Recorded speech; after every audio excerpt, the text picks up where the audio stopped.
L'Évangile, c'est simple. Et même un petit enfant peut comprendre et peut accepter l'Évangile. L'Évangile, c'est une vérité qui est accessible, qui est vraiment très accessible. Et en même temps, l'Évangile est riche, il est profond, il est ancré dans la personne infinie de Dieu. Et il y a ce contraste entre quelque chose qui est vraiment très simple et accessible à un enfant et quelque chose qui est à la fois infiniment grand et qui est aussi grand que Dieu est grand.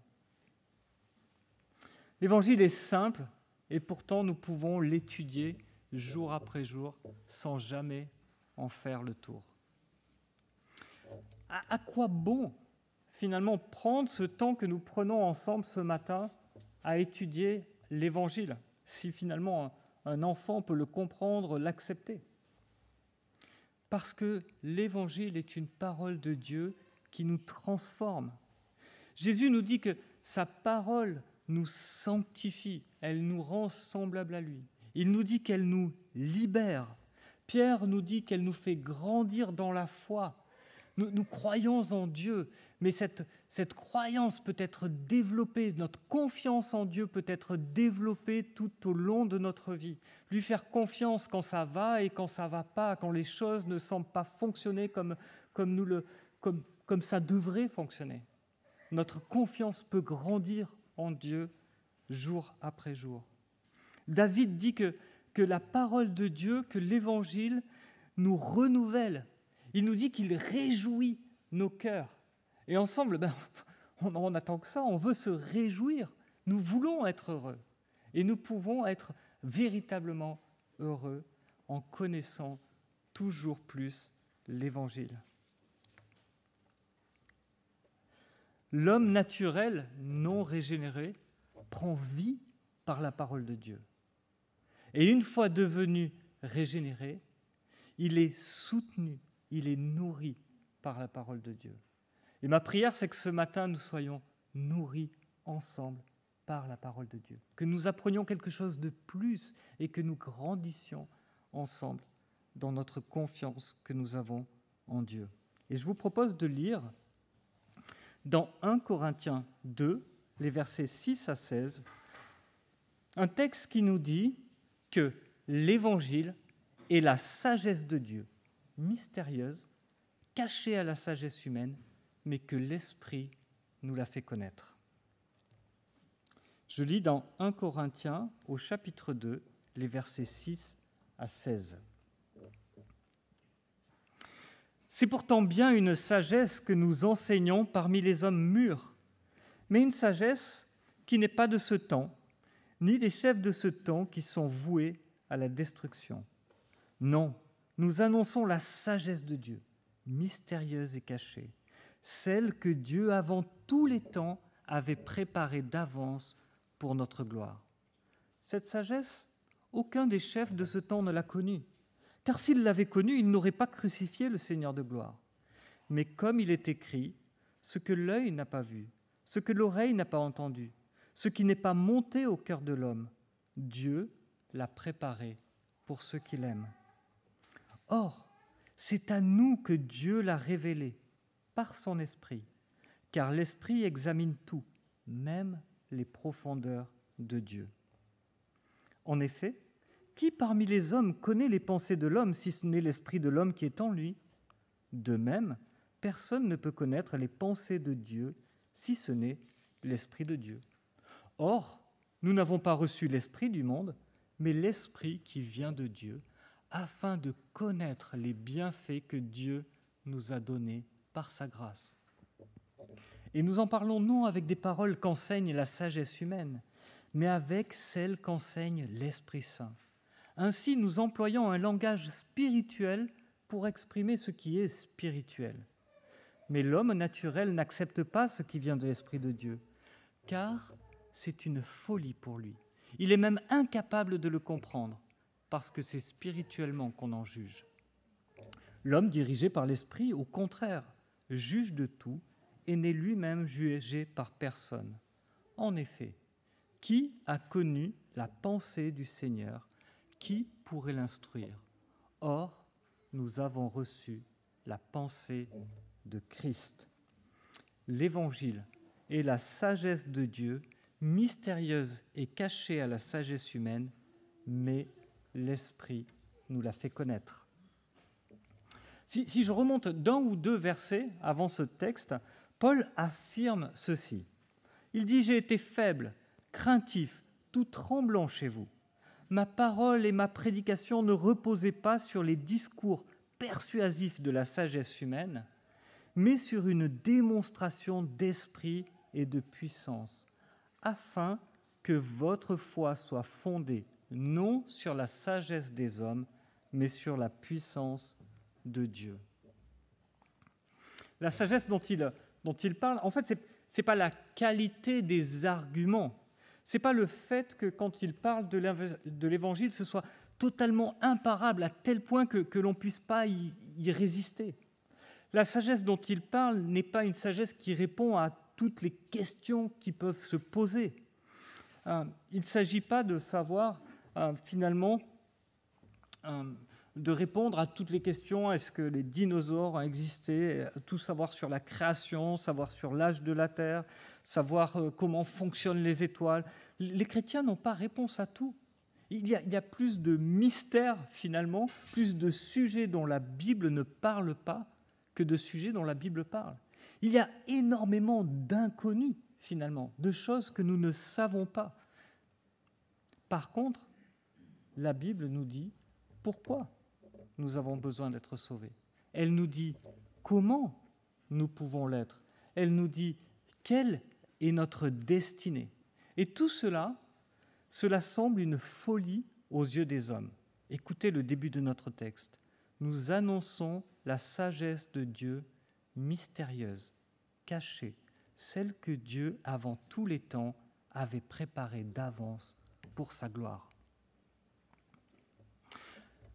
L'homme naturel ne peut par lui-même réaliser combien l'Évangile est beau et glorieux.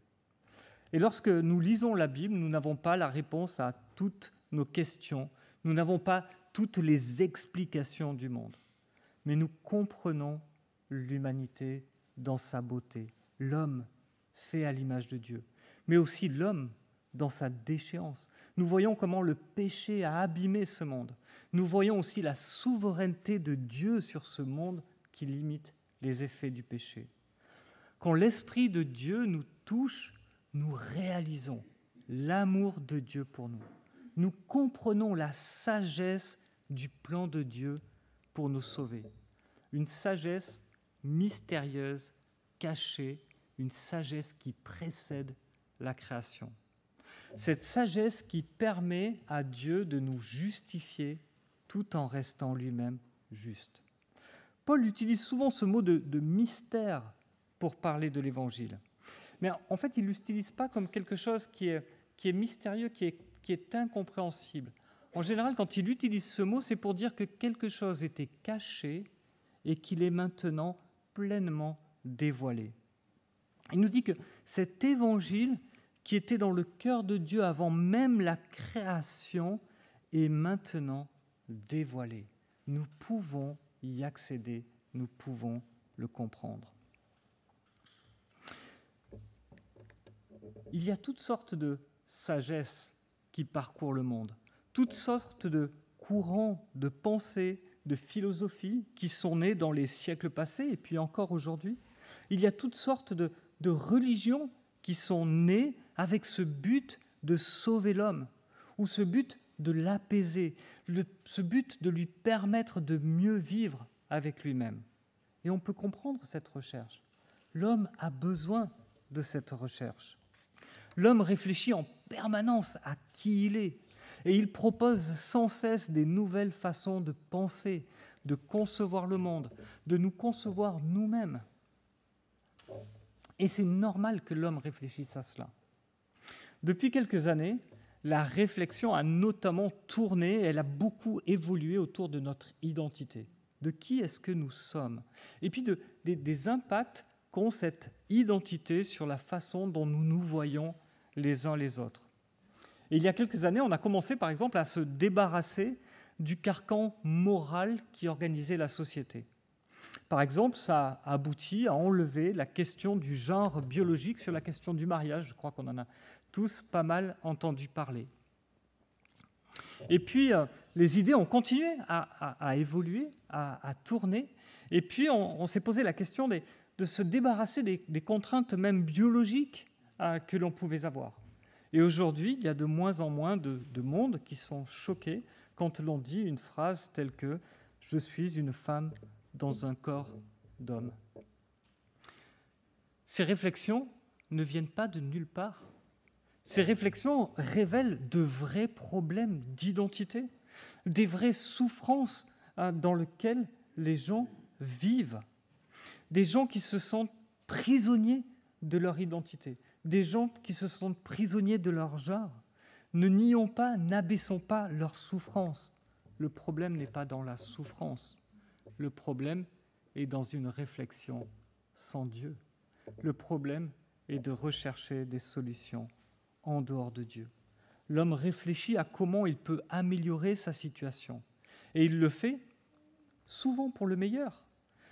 Lorsqu'il lutte contre le racisme, lorsqu'il lutte contre l'esclavage, nous sommes tous les heureux victimes du progrès, de l'intelligence de l'homme. Nous vivons tous dans une situation meilleure sur bien des points de vue quant à la médecine, quant au progrès qu'il y a quelques années. Mais aussi, l'homme s'égare, il se perd quand il est sans Dieu, il se perd dans sa réflexion, quand il s'écarte du projet de Dieu pour sa création. Et nous voyons cet homme qui est à la fois image de Dieu, mais aussi corrompu par le péché. Il réfléchit avec sa sagesse humaine qui est immense.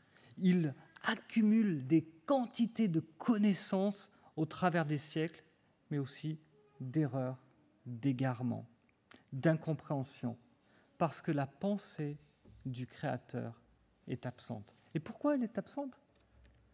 Parce que nous ne pouvons pas connaître Dieu. Nous ne pouvons pas connaître Dieu. La pensée du Créateur nous dépasse.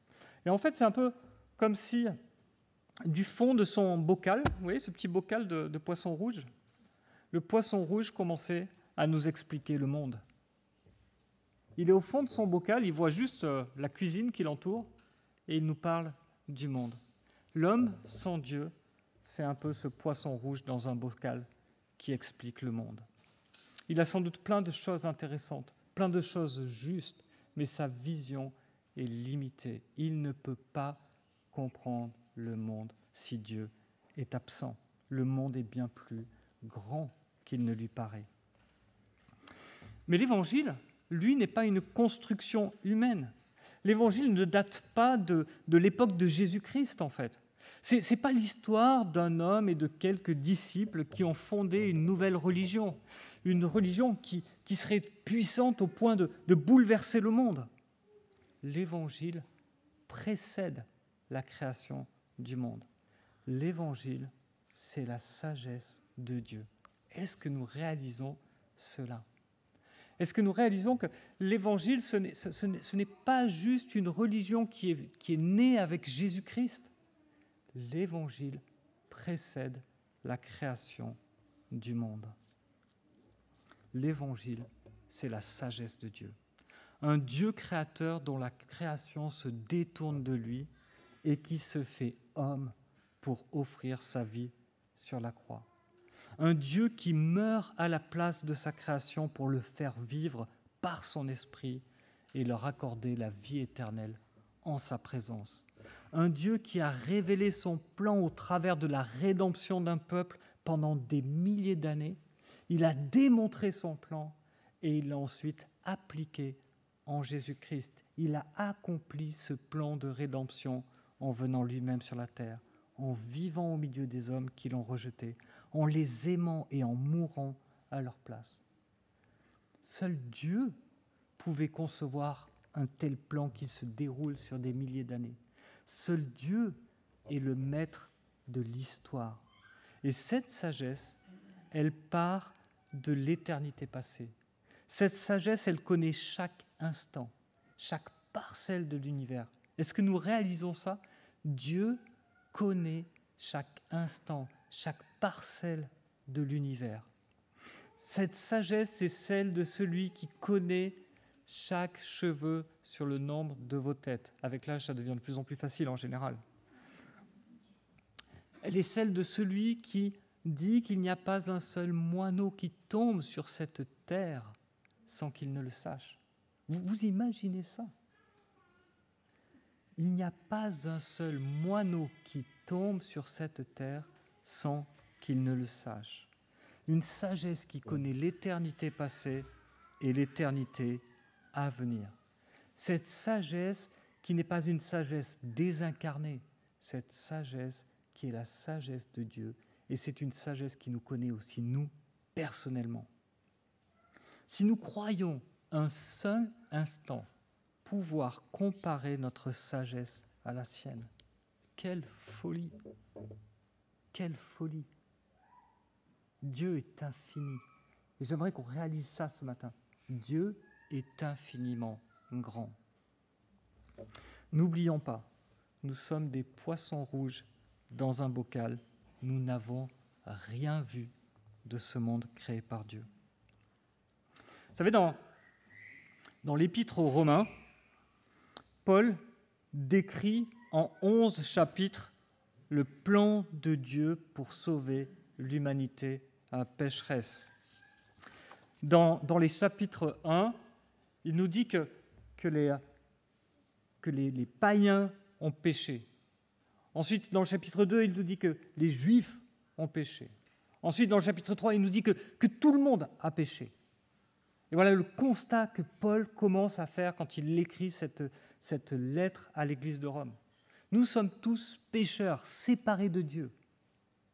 Et puis ensuite, dans les chapitres 4 à 5, il nous explique ce que c'est que la justification par la foi. Comment est-ce que nous sommes justifiés parce que nous croyons?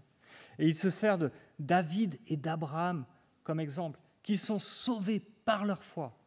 Dans les chapitres 6 à 8, il nous explique qu'est-ce que c'est que la sanctification.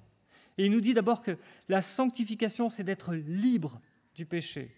Ensuite, dans le chapitre suivant, il nous dit que être sanctifié, c'est être libre de la loi. Et ensuite, il nous dit que c'est être libre de la chair.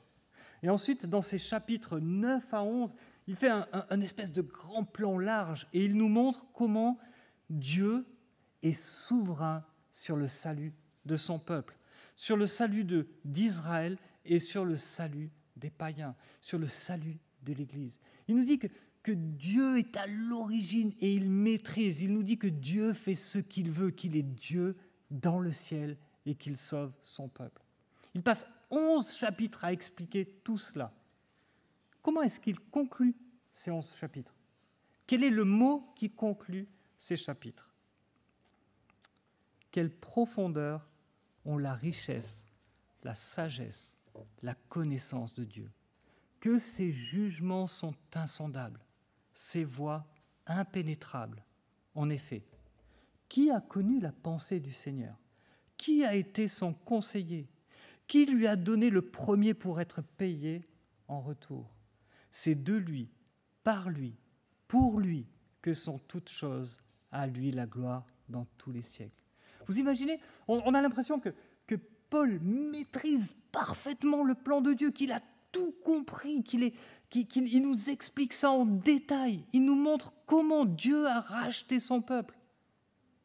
Et à la fin, sa conclusion, c'est de dire mais quelle est grande la sagesse de Dieu. Qui peut connaître sa pensée? C'est infini, c'est insondable.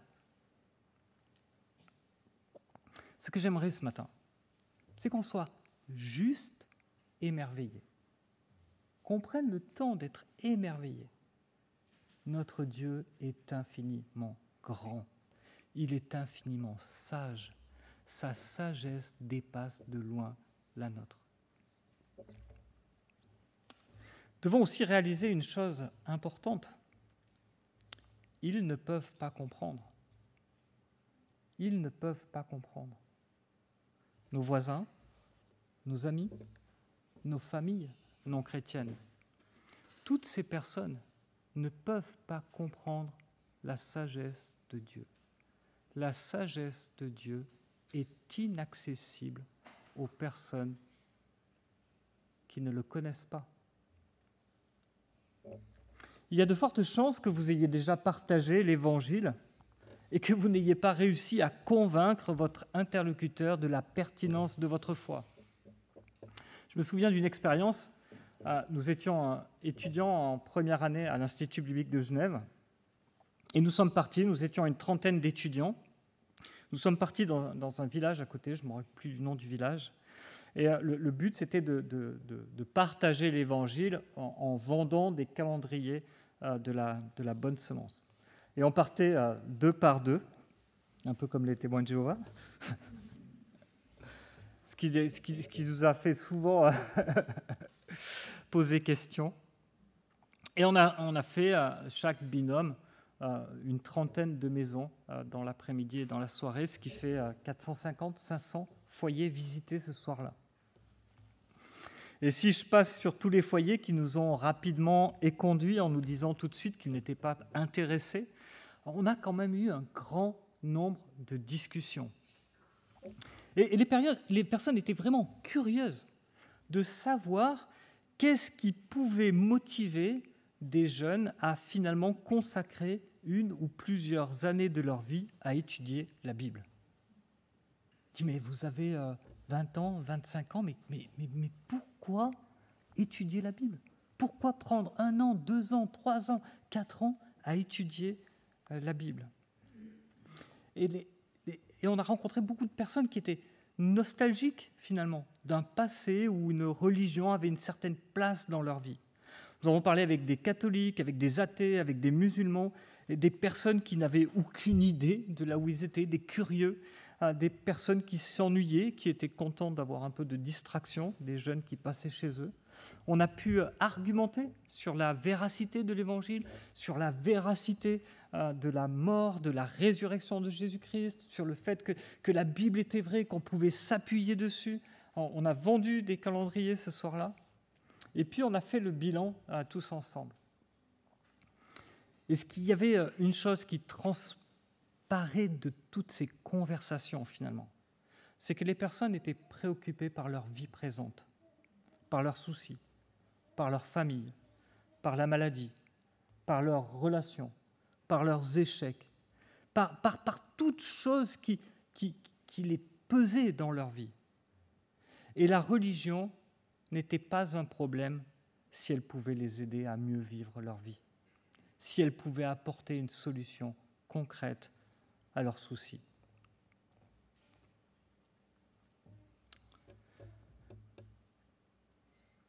Beaucoup nous ont dit, peut-être un jour, des personnes âgées, des gens qui avaient des fois 80, 90 ans, et qui nous disaient, peut-être un jour, on verra bien. C'était incompréhensible que des jeunes de 20, 30 ans s'intéressent à la vie éternelle. Quelques versets avant ceux d'aujourd'hui, Paul nous dit ce qui se passe dans ces conversations. Nous lisons au verset 14, « L'homme naturel n'accepte pas ce qui vient de l'Esprit de Dieu, car c'est une folie pour lui. Il est même incapable de le comprendre parce que c'est spirituellement qu'on en juge. » Paul nous dit que l'Évangile est incompréhensible pour la sagesse humaine. Pire, c'est une folie. Alors, est-ce que la situation est sans espoir? Non, parce que l'Évangile est une sagesse qui est révélée par l'Esprit de Dieu. L'Évangile est à la fois quelque chose de facile à présenter, et finalement on peut le faire même en quelques mots, comme le fait Paul dans sa première lettre aux Corinthiens, où il définit l'Évangile assez rapidement comme la mort, la résurrection de Jésus-Christ, une mort appuyée et une résurrection appuyée par de nombreux témoins qui accomplissent les Écritures. Le message est finalement assez simple. Jésus-Christ, Fils de Dieu, venu sur terre pour mourir pour nos péchés, ressuscité pour notre justification. Le message est finalement assez simple. Mais regardez au verset 8. Cette sagesse, aucun des chefs de ce temps ne l'a connue. Sinon, ils n'auraient pas crucifié Christ. Pilate, Hérode ont interrogé Jésus. Les chefs religieux qui l'ont fait condamner connaissaient les Écritures et ils ont crucifié Christ. Et Paul fait appel aux Écritures pour démontrer alors la sagesse de Dieu. Il dit que cette sagesse doit être révélée aux hommes. Il dit qu'il faut que Dieu lui-même parle pour que nous puissions le découvrir. Il cite un texte de l'Ancien Testament. Alors c'est une citation plutôt libre, c'est une allusion à Ésaïe 64, le verset 3. Il dit « Jamais on n'a appris ni entendu dire pareille chose. Jamais œil n'a vu un autre Dieu que toi agir de cette manière pour ceux qui comptent pour lui. » Et en fait, ce passage, si on revient dans Ésaïe et qu'on regarde le contexte de ce passage, il est dans une prière qui implore Dieu de témoigner sa compassion. Son peuple le supplie de descendre et de se faire connaître à lui. Et Paul nous dit, mais cette prière, elle est accomplie en Jésus-Christ. Par sa venue sur terre, par sa mort, par sa résurrection, Dieu s'est révélé aux hommes. Dieu a répondu à cette prière de son peuple qui lui disait « Descends, viens te montrer à nous. » Mais finalement, malgré cela, la sagesse de Dieu, la sagesse de son plan ne peut être découverte par les hommes. Dieu doit lui-même se révéler. L'humanité n'a jamais vu, entendu, ni même imaginé ce que Dieu a préparé pour ceux qui l'aiment. Nous ne pouvons pas comprendre les pensées de Dieu. Nous ne pouvons pas discerner ses pensées. Vous savez, ça va bientôt faire 20 ans que je suis marié avec Aude. On commence à bien se connaître. Et souvent, quand elle commence une phrase, je sais à quoi elle pense et je sais la fin. Et parfois, c'est devenu tellement régulier que j'ai des fois tendance à couper et finalement à répondre avant même qu'elle soit allée à la fin de sa phrase. Parce que ça fait 20 ans qu'on se connaît, qu'on vit ensemble, qu'on est tous les jours les uns avec les autres et on se connaît. Ouais, mais parfois je me trompe. Parfois je suis complètement à côté de la plaque. Elle me dit, mais non, mais je ne pensais pas à ça en fait. Parce que même si ça fait 20 ans que je vis avec elle, je ne connais pas ses pensées. Je ne sais pas ce qui vient de passer dans sa tête. Je ne peux pas voir ses pensées. Je ne peux pas savoir ce qu'elle a vu, entendu et auquel elle fait référence à ce moment-là.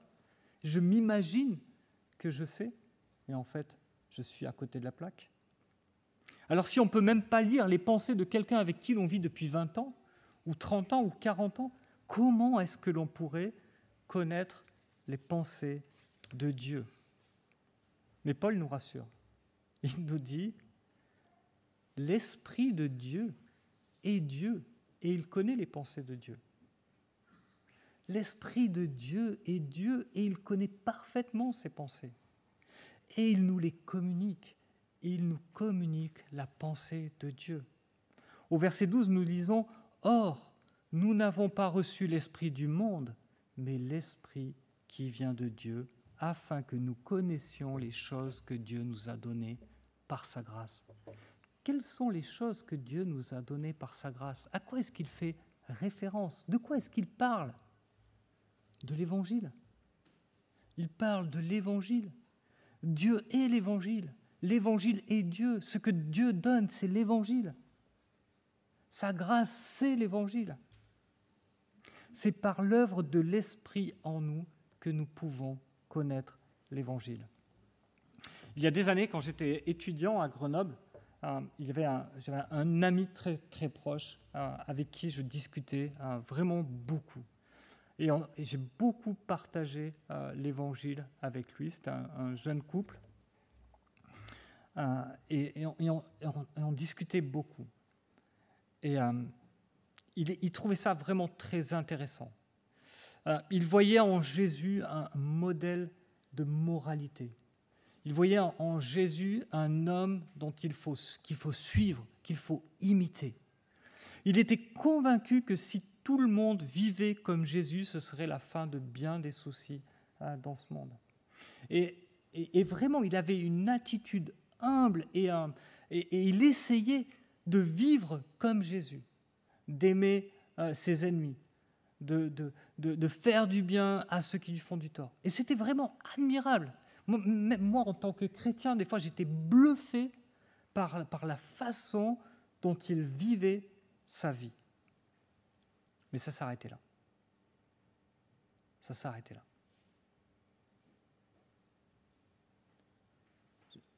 On a lu des textes, j'ai partagé l'Évangile, mais ça s'arrêtait là.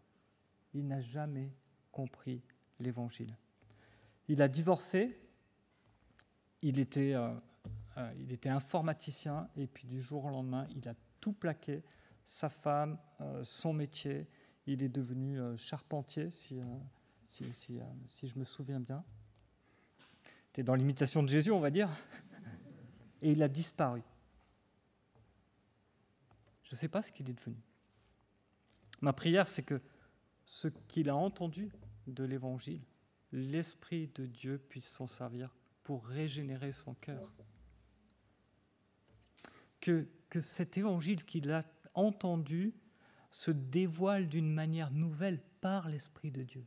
Nous avons besoin que l'Esprit de Dieu nous touche, nous transforme, nous régénère pour comprendre la sagesse de Dieu.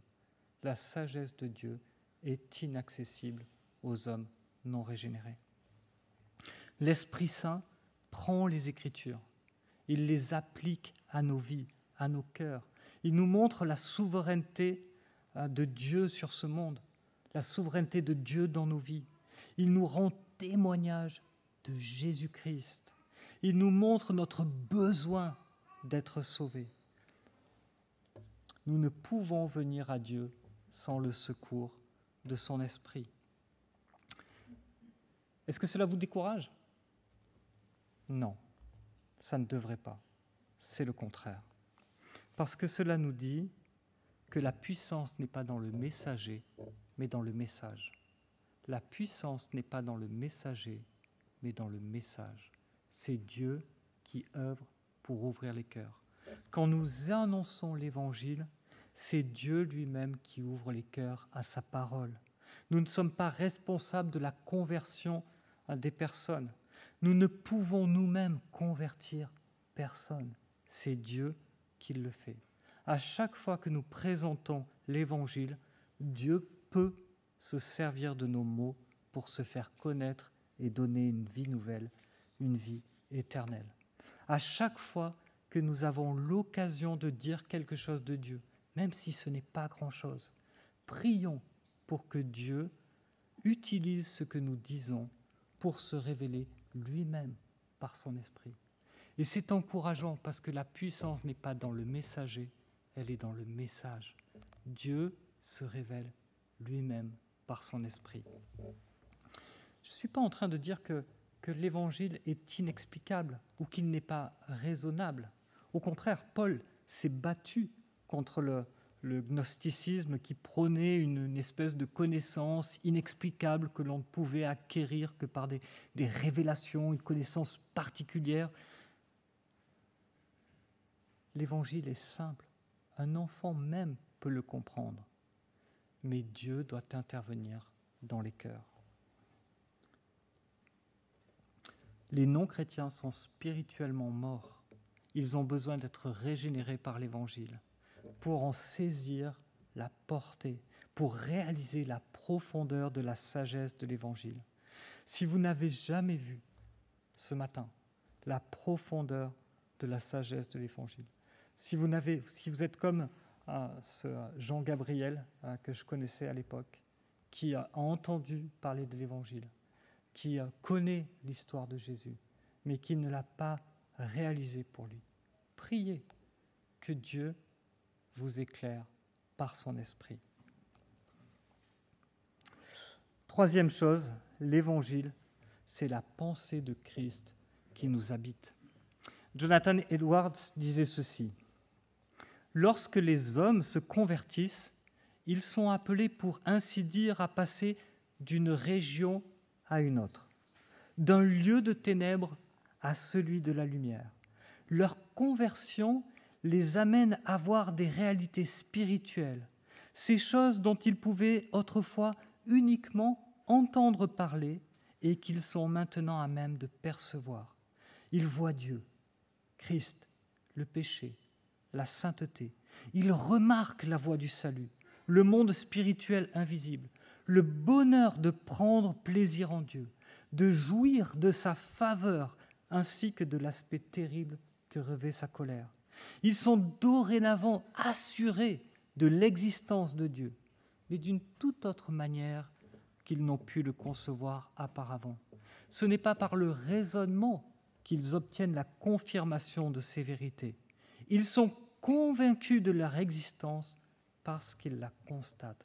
Vous voyez le changement qu'opère l'Esprit de Dieu dans nos vies? L'Évangile qui était extérieur est devenu intérieur. Dieu vient vivre dans nos cœurs. Son Esprit vient illuminer le nôtre. La vie prend un sens nouveau. Considérez ce simple fait. Pour un chrétien, la mort, c'est la fin. Pour un non-chrétien, la mort, c'est la fin. Pour un chrétien, c'est le commencement de la vie. Est-ce que ça ne change pas radicalement notre façon de voir le monde et de le vivre? Pensez que pour un chrétien, Dieu est souverain pour chaque détail de nos vies. Est-ce que ça ne change pas radicalement la façon dont nous vivons, nous traversons les épreuves? Est-ce que quand nous réalisons que Dieu nous aime au point de sacrifier son propre Fils pour nous sauver, est-ce que ça ne change pas radicalement notre point de vue sur Dieu, notre assurance dans cette vie pour traverser tout ce que nous vivons? Tout ça n'est qu'une folie pour l'être naturel, et tout cela est notre bien le plus précieux. Pour nous qui avons reçu l'Esprit de Christ, nous discernons le plan merveilleux, parfait de Christ envers nous, dans tout ce que nous vivons, de plus beau et de plus difficile. Nous réalisons le plan merveilleux de Dieu, l'amour de Jésus-Christ. Paul conclut sa pensée avec une nouvelle citation, et cette fois il cite Ésaïe 40, verset 13. « Qui a sondé l'Esprit de l'Éternel? Qui l'a éclairé de ses conseils ?» Et Paul va utiliser cette pensée pour nous montrer que les non-chrétiens n'ont pas la pensée de Christ, contrairement aux chrétiens. En fait, dans le chapitre 40 d'Ésaïe, Ésaïe est en train d'annoncer que l'Éternel ramènera son peuple de son exil à Babylone. Mais si vous étiez en exil à Babylone, vous êtes perdu au milieu de cette grande Babylone, vous êtes en exil depuis 70 ans, c'est impossible à croire. C'est impossible à croire. On se dit, mais quelle est cette parole folle que nous allons retourner dans notre pays? Et ce verset montre que les pensées de Dieu sont bien différentes de celles des hommes. Dieu n'est pas empêché par le contexte qu'est en train de vivre son peuple, par ce qu'il voit, par ce qu'il vit. Il est le Dieu tout-puissant qui accomplit ce que sa bouche a dit. Quand Paul demande « Qui connaît la pensée du Seigneur? Qui pourrait l'instruire ?» sa réponse est claire : personne. Les pensées de Dieu ne sont pas accessibles à l'homme naturel, mais nous avons reçu l'Esprit de Dieu. Nous sommes à même de reconnaître et d'apprécier l'œuvre de Christ. Ne soyons pas fermés au monde. Il est utile de comprendre ce qui anime les pensées des non-chrétiens, de reconnaître ce qui est bon, de voir ce qui est dévié en l'évaluant au regard de la parole de Dieu. Faisons attention, soyons humbles. Nous sommes au début du chemin. Nous passerons l'éternité à connaître Dieu. Autant l'Évangile peut transformer le cœur d'un enfant par la simplicité de son message, autant nous pouvons le creuser jour après jour, apprendre chaque jour des des choses nouvelles sur l'Évangile, sur Dieu, et être fortifié par cela. Dieu est insondable et il se laisse connaître par sa parole. Et je voudrais vraiment ce matin vous encourager à être toujours plus émerveillé par Dieu et par sa parole. Vous encourager à ouvrir quotidiennement vos Bibles. Je ne sais pas si vous le faites. Je sais que ce n'est pas quelque chose qui est toujours facile, que ça demande de la discipline, que ça demande du temps, de l'organisation, peut-être des outils aussi. Et vraiment, je vous recommande par exemple un guide de lecture quotidienne, par exemple le Dieu qui se dévoile de Don Carson, qui est vraiment très très bien fait, qui texte après texte nous permet d'apprécier la profondeur de l'Évangile. Suivant votre capacité à lire, lisez un ou plusieurs chapitres par jour et vous serez enraciné de plus en plus profondément. Vous serez renouvelé. Il y a une promesse de Dieu derrière cela. Je voudrais encore prier avec vous.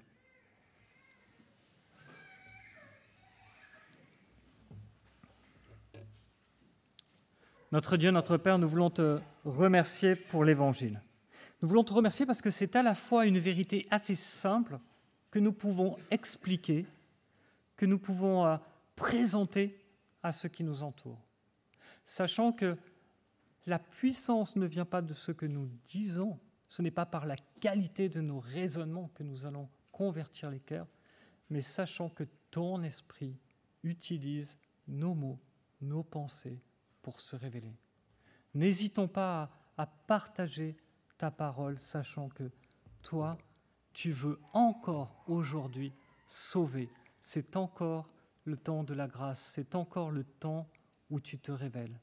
Et nous voulons te remercier pour ce temps que tu donnes pour que d'autres personnes puissent se joindre à toi.